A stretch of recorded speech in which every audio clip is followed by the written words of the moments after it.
Rádio Capital apresenta Programa Linha de Frente.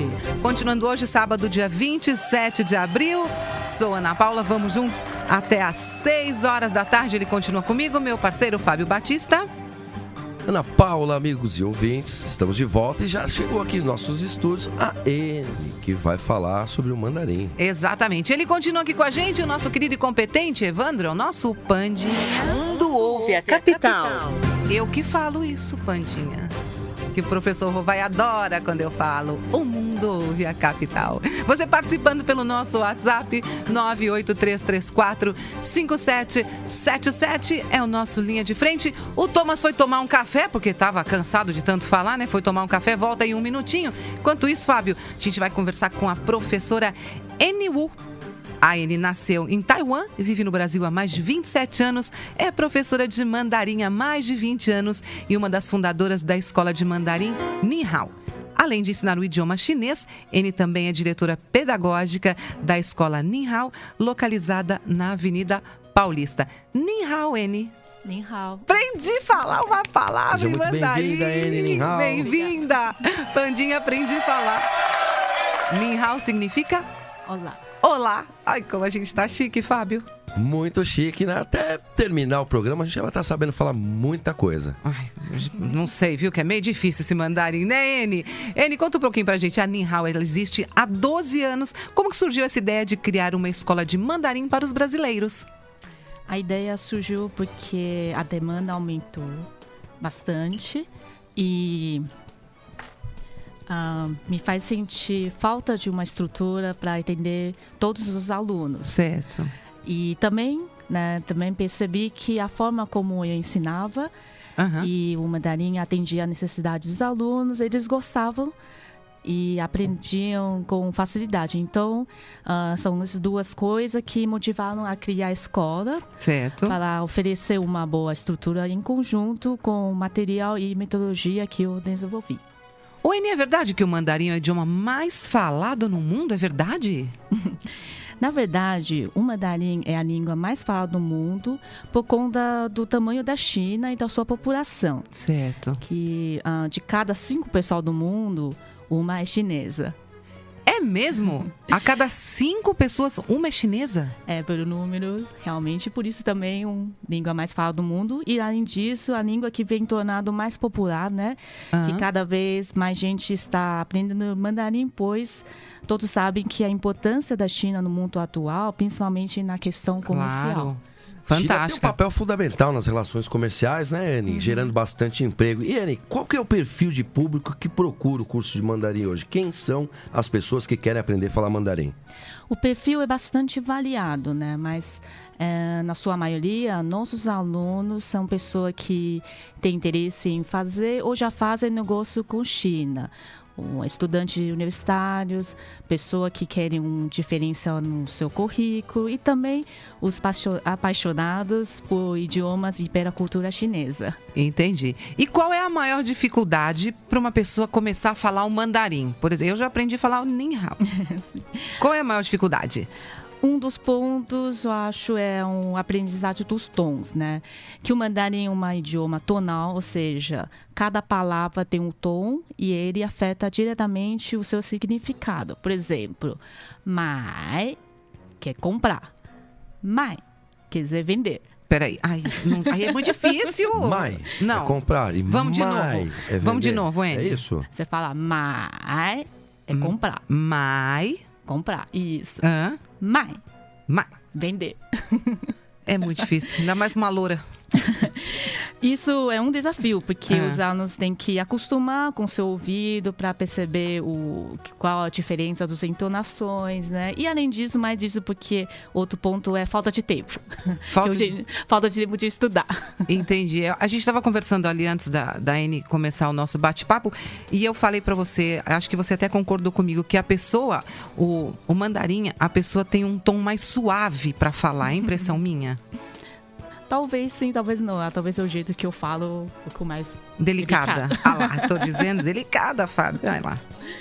E conta pra gente um pouquinho, qual é a duração do curso de mandarim? Se eu começar hoje o teu curso, daqui quanto tempo eu vou estar falando alguma coisa, vou estar entendendo se você falar comigo, vou conseguir falar alguma coisa, quanto tempo mais ou menos? Nosso curso total são 3 anos, né? Desde básico você já vai ter a conversação do dia a dia. Então, em um ano, claro, com sua dedicação, né? Você já vai conseguir conversar coisa do dia a dia.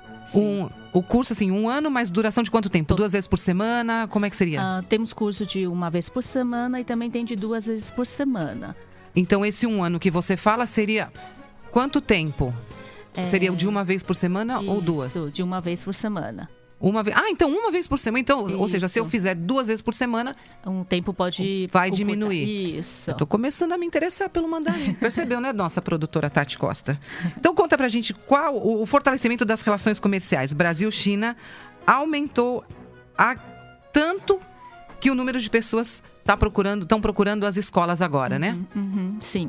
A procura tem aumentado em conjunto com o aumento de visibilidade e a importância da China em forma geral, né? Mas com estreitamento das relações China e Brasil, nós conseguimos sentir um reforço maior, né, desse interesse dos alunos e os interessados no mandarim. Ai, que coisa boa!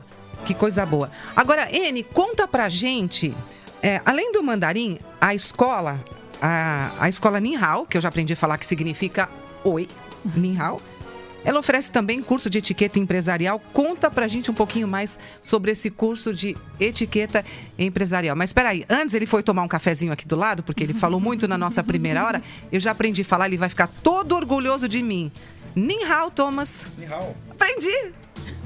Muito bem, Ana Paula. Gostou? Já aprendi. Ni Hao. Adorei. Ele foi tomar um cafezinho, voltou aqui. Então, acho que ele quer dar um olá para a professora Eni. Daí, daqui a pouco a gente fala lá da etiqueta empresarial. Boa tarde, professora Eni. Eu já, inclusive, fui aluno da professora Eni, Ana Paula. É mesmo? Você acredita? Sério? Por alguns anos. É mesmo. Por isso que você fala tão bonito, né, o mandarim. Tô aprendendo, mas eu tô melhorando com ela ainda. Nos encontros aí dos eventos do IbraChina, IbraChina, a gente tem feito vários eventos e a Eni sempre presente. É mesmo? E tem as bolsas de estudos do IbraChina junto com a Eni, né? Conta pra gente, então. Já foram 10 inscritos. E até legal a Eni falar da evolução dos alunos. Sim. Como é que os alunos estão progredindo ou não, né, Eni? Eu acho que agora é hora de falar como é que, se eu quero aprender mandarim, como é que eu posso aprender mandarim?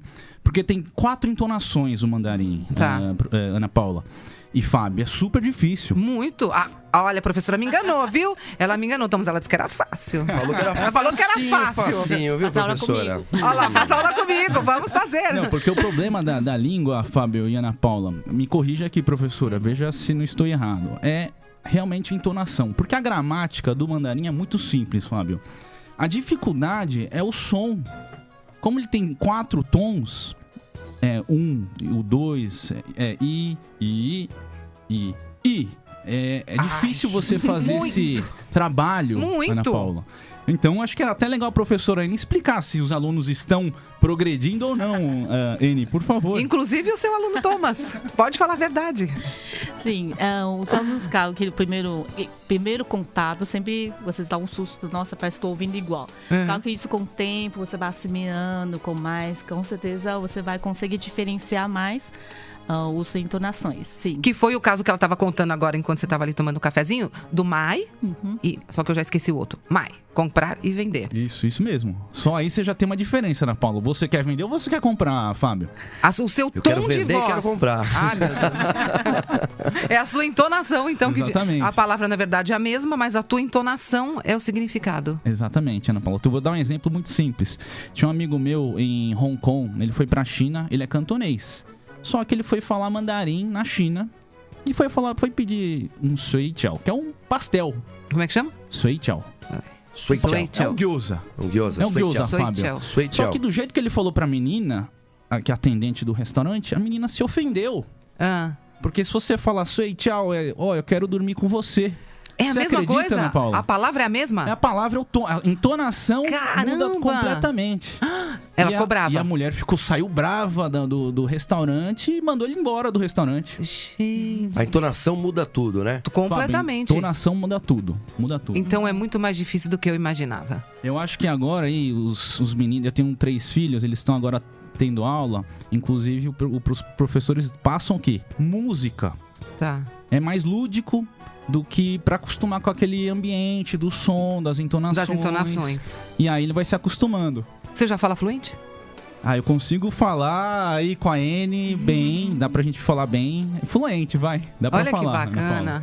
E olha, Ana Paula, durante as nossas conversas, né, semana fora até chegar ao programa de hoje, eu fui lendo bastante coisa com relação ao mandarim, a importância dele dentro das relações comerciais, e eu começo a ver que essa questão da cultura chinesa, Thomas, ela tem papel fundamental na expansão comercial, né? Então, para você ver, São Paulo hoje tem inúmeros call centers espalhados, né? São muitas as pessoas que trabalham nos call centers, principalmente na região central, galera do Paraisópolis, do Heliópolis, né?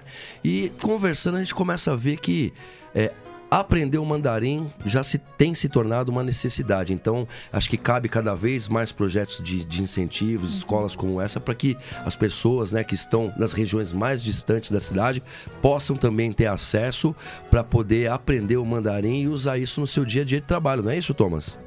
Eu acho que assim, N, até a N me corrija. Você acha que é possível ter aulas de mandarim online? Você acha que isso é possível? É possível até certo ponto, claro, né? Porque ainda as aulas sem essa interação com o professor, fica difícil desde que você não sabe se está falando certo ou errado. Então, até a entonação. Entonação. Você pode achar que você está imitando, falando Sim. correto.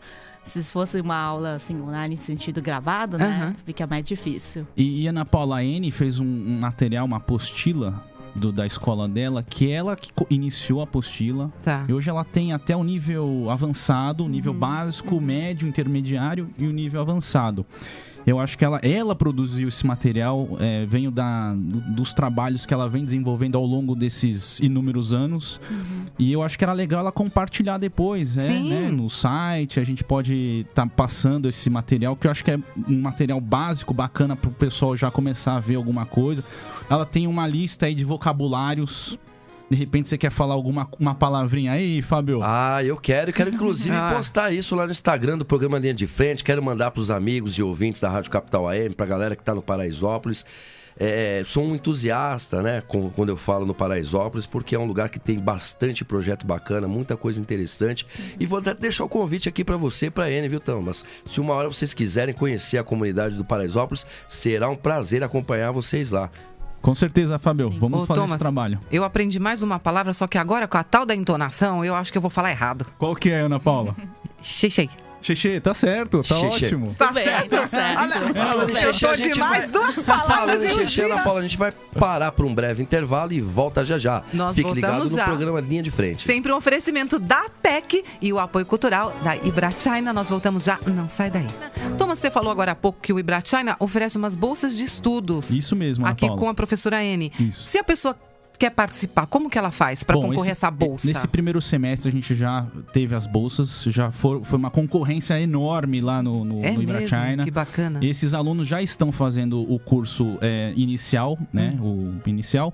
E agora no segundo semestre a gente vai lançar mais um desse concurso para esses novos candidatos.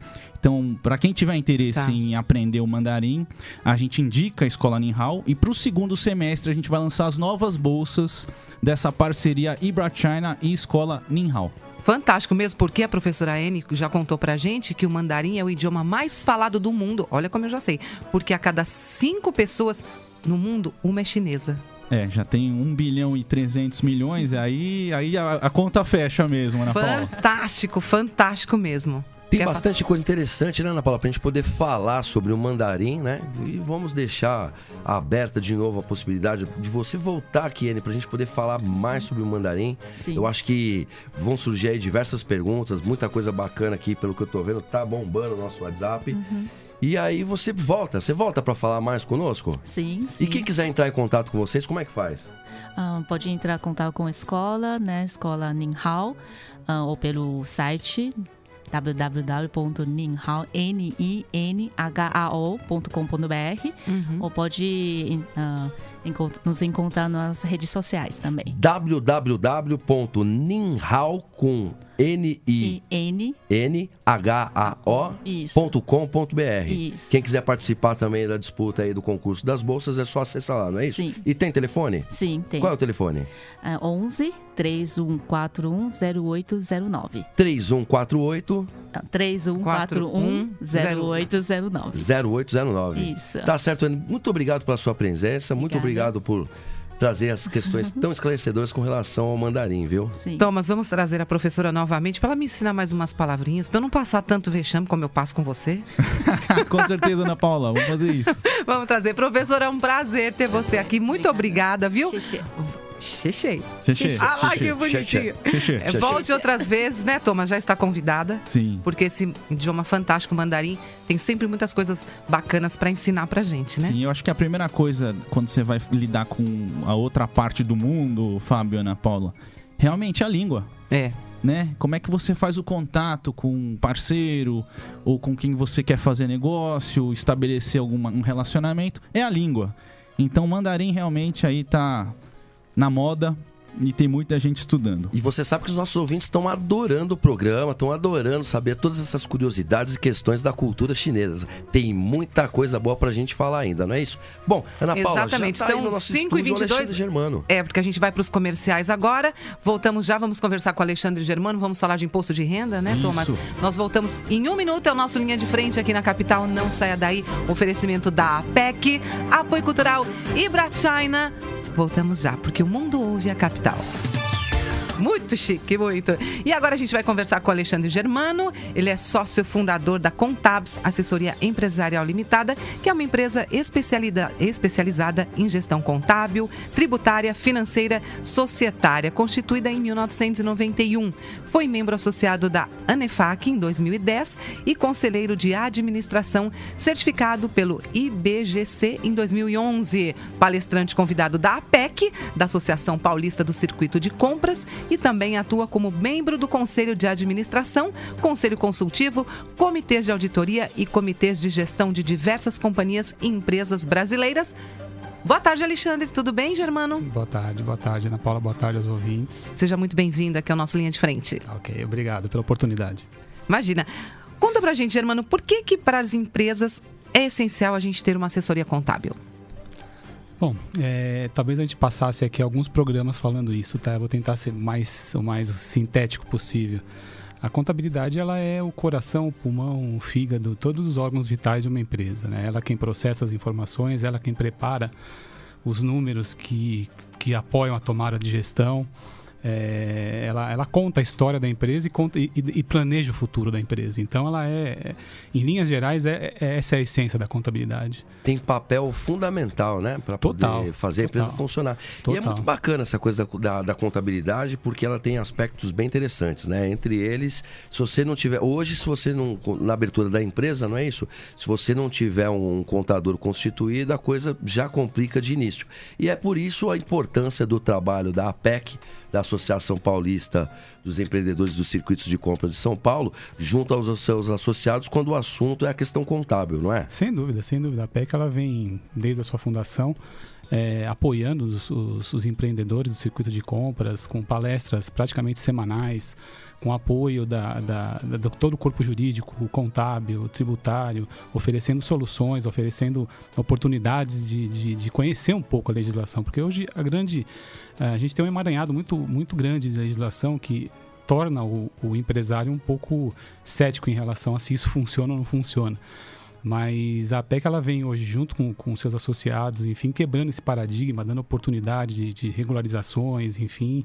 É um trabalho fantástico que vem sendo feito. Germano, conta um pouco para os nossos ouvintes aí do imposto de renda, né, da pessoa física. Uhum. Tá todo mundo correndo para entregar o imposto de renda. Sim, como é que tá essa corrida para você também? Faltam poucos dias, dia 30 acaba esse prazo, terça-feira é o último dia. Até ontem, hoje não saiu nenhum diagnóstico da Receita Federal, mas até ontem já eram 21 milhões de brasileiros que entregaram o imposto de renda. Quantos faltam, você sabe? A previsão é de 30,5 milhões, né? Então a gente está falando que falta um terço ainda. Né? Mais ou menos 9 milhões. Um terço para 3 dias, né? Eu tô dentro desse um terço, viu? Você e acho que grande parte da população. Eu fui deixando para depois e tô dentro desse um terço aí. Não, nós temos um prazo, até, eu digo que é um pouco apertado, né? Esse ano ainda mais porque veio logo depois do Carnaval, então já perdemos uns dias nesse início, mas é um pleito que a gente tem que buscar junto às autoridades de ampliar um pouco esse prazo.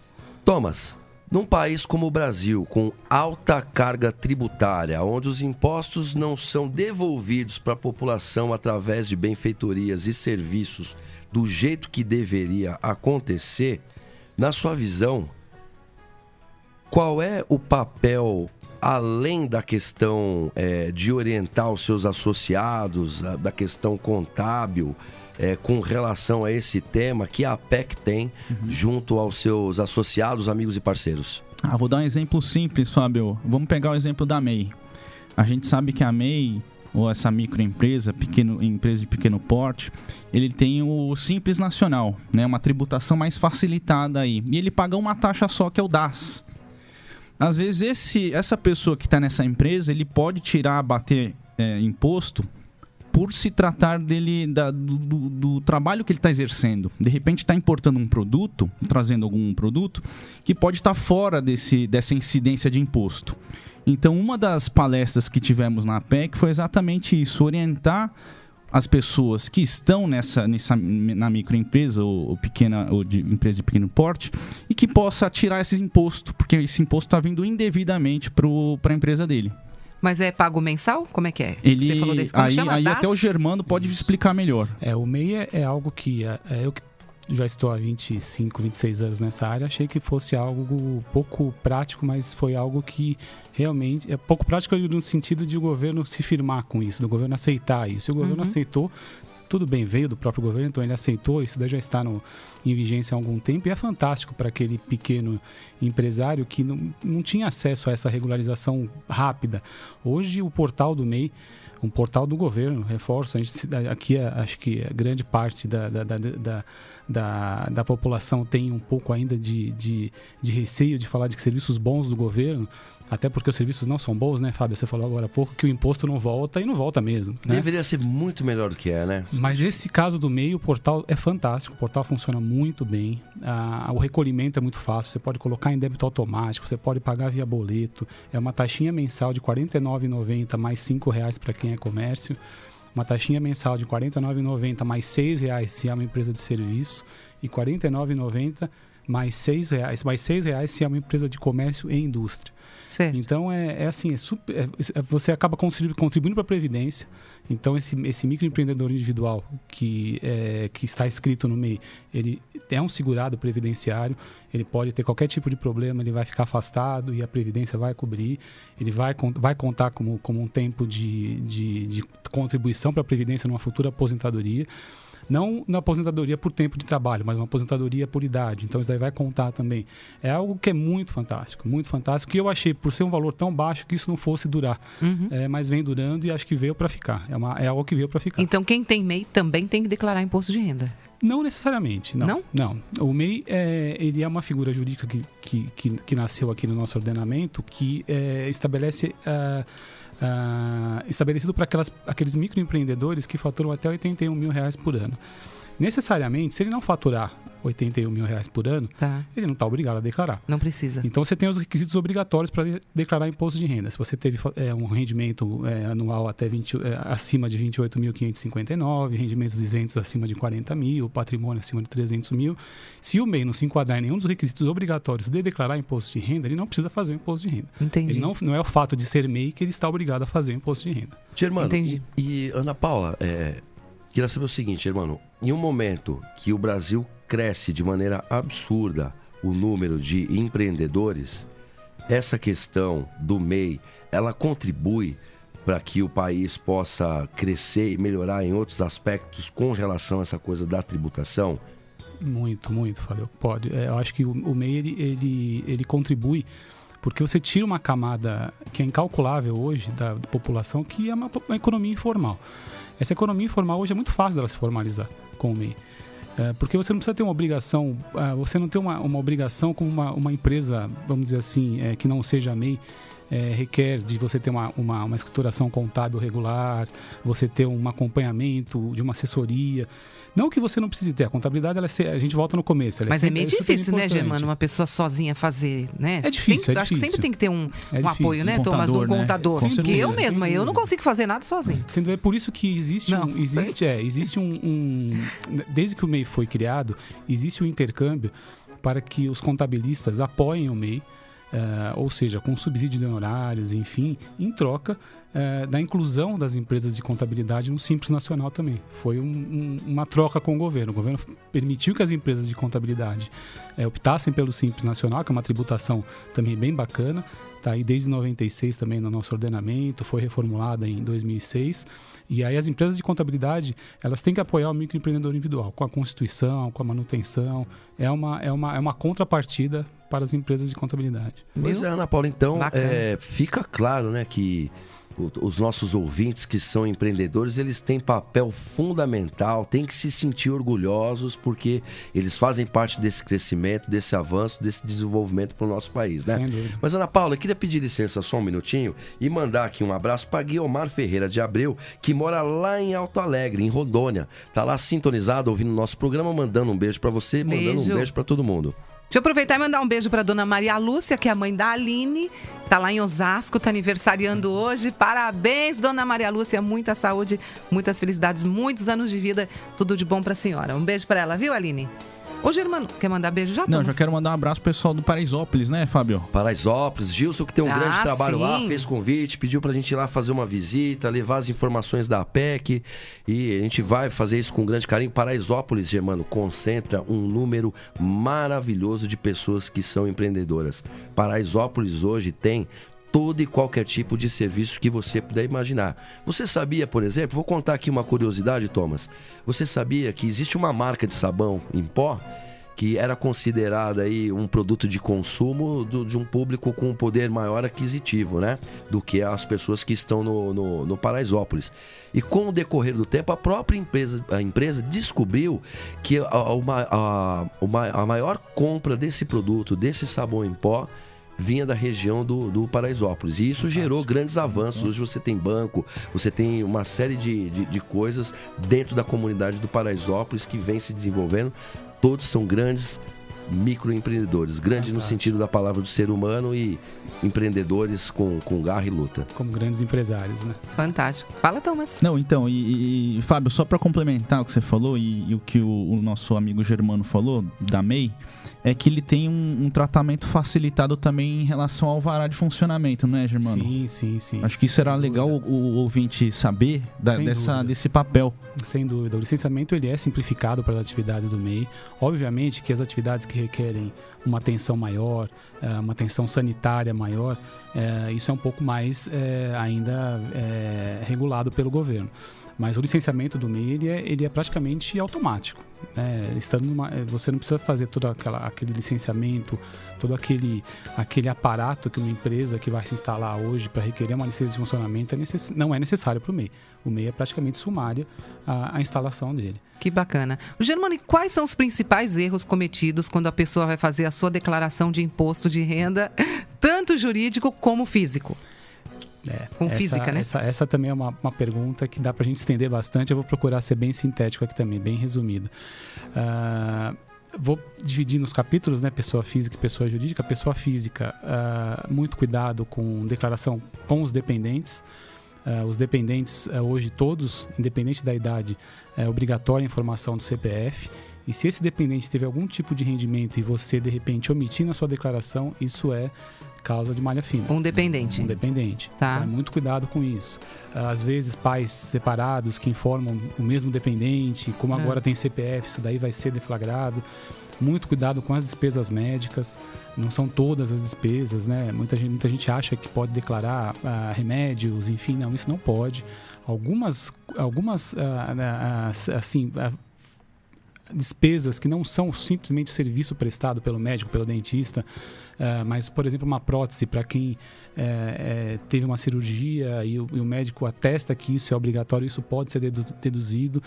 Mas, enfim, os principais riscos que eu vejo é justamente com as deduções das despesas e com as questões dependentes. E procurar ser o mais zeloso possível, né? Hoje, com todo esse cruzamento que existe, é praticamente impossível você não trabalhar com muito zelo na declaração de imposto de renda. Isso na pessoa física? Na pessoa física. Na Na jurídica? Isso, o prazo é um pouco maior, tá? A gente vai por exemplo, para o MEI, o prazo é agora em maio. Para as pessoas jurídicas também a gente tem um conjunto de obrigações que começam em maio. Já começam em janeiro. Então não é tudo dia 30? Não. Só 30 pessoa agora física? É pessoa física. A gente tem um calendário que vem desde o começo do ano, com algumas obrigações. De fato, o imposto de renda da pessoa jurídica começa a partir de maio. Com os MEIs, depois com as empresas optantes pelo Simples Nacional, com a entrega de algumas obrigações das empresas de grande porte também. Vai até o final de junho isso. Ou seja, Thomas, contador não para. Não para. Porque eu achei que contador trabalhava muito até o dia 30 agora de abril. Não para, o ano inteiro. Não, o primeiro semestre ele é bem desafiador. Bem desafiador. E como eu disse, né, alguns minutos atrás, o Ana Paula, ao longo da semana, conversando com os ouvintes, com as pessoas, enquanto a gente fazia a nossa pesquisa para desenvolver a pauta e tá aqui com você hoje, Germano, tendo esse bate-papo esclarecedor, eu percebi que a palavra contador, ela assusta, né, um pouco as pessoas. Quando as pessoas ouvem a palavra contador, elas já imaginam uma coisa chata, técnica, burocrática e cara, né? Um contador custa caro?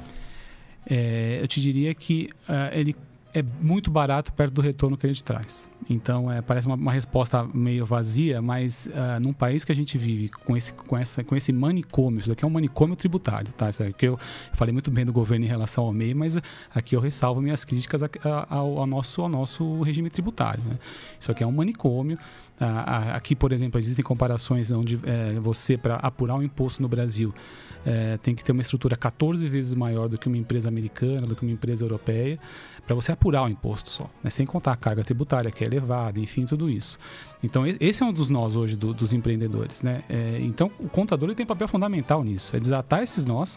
Eu acho que o contador ele vai se tornar, ele é um parceiro ele tem que se tornar cada vez mais um parceiro do seu cliente, do seu empreendedor, da próxima, muito mais do empreendedor, na tomada de decisão. Hoje, o empreendedor é o que você falou, Ana Paula, a gente fica 6 meses do ano prestando informação para o governo. É coisa que a gente não sabia. Acha que contador trabalha até 30 de abril, depois, quer dizer, não trabalha tanto. Era muito melhor a gente estar, por exemplo, com todos os associados da PEC, desenvolvendo um trabalho de gestão, enfim, mostrando para eles fluxo de caixa, os desafios tributários, do que simplesmente estar preenchendo informações redundantes para o governo.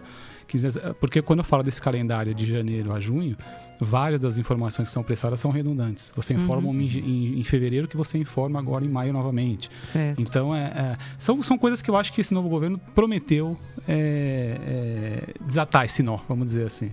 E Germano, uma pergunta. Na sua opinião, você, como a sua experiência que você tem na parte da contabilidade, você acha que as empresas médias aí poderiam ir para o lucro presumido ou lucro líquido? Essa questão da contabilidade. O que você acha melhor para uma empresa média aí? Isso a gente pode fazer como médico que recebe uma pergunta sem olhar exames, né? Então, aqui de uma forma geral, você tem o lucro presumido e o lucro real, né? Que é esse lucro líquido que você comentou.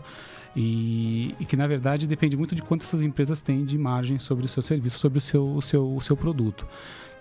Então, isso por isso que eu te falei, tem que ver o exame, tem que ver a empresa. Se é uma margem alta, muitas vezes o lucro presumido faz muito mais sentido. Porque o lucro presumido, o nome já dá uma dica, né? Ele é uma presunção de quanto você tem de lucro. E muitas vezes seu lucro é maior do que essa presunção que o governo estabelece. O lucro real também, o nome já diz uma pista, né? O lucro real, aquilo que você recebeu de faturamento, enfim, menos as suas despesas e custos, você vai pagar um imposto sobre isso. O problema todo é como apurar o lucro real. Esse é o desafio hoje. Nós temos uma visão do que pode ser dedutível, do que pode ser abatido dos impostos. A Receita Federal tem uma visão completamente diferente. Então, hoje, os maiores casos de litígios tributários são justamente sobre essas questões de apuração de PIS, COFINS do lucro real, do que eles aceitam, né? Eles, quando eu digo o governo, a Receita Federal, e do que a sociedade entende que pode ser dedutível. Entendi. Entendeu? Mas é bem desafiador isso daí também. Germano, eu sei que vão surgir aí muitas dúvidas dos nossos ouvintes ao longo da semana, né? E eu queria perguntar para você, os ouvintes podem mandar perguntas pro nosso WhatsApp, a gente pode mandar para você? Sem dúvida. Lembrando que o nosso WhatsApp é o 983345777, porque o mundo ouve a capital. Exatamente. Germano, super obrigada pela sua participação Obrigado a aqui, vocês. esse bate-papo aqui com a gente. Volte outras vezes também, porque Estou à sempre falar disposição. de contabilidade, imposto de renda, de contador, enfim, né, Thomas? Com certeza. Tem muita coisa pra gente falar sobre isso, né? Ok. Então volte outras vezes. Muito obrigada. Um super prazer ter você aqui com a gente. Estou à disposição. Obrigado a todos.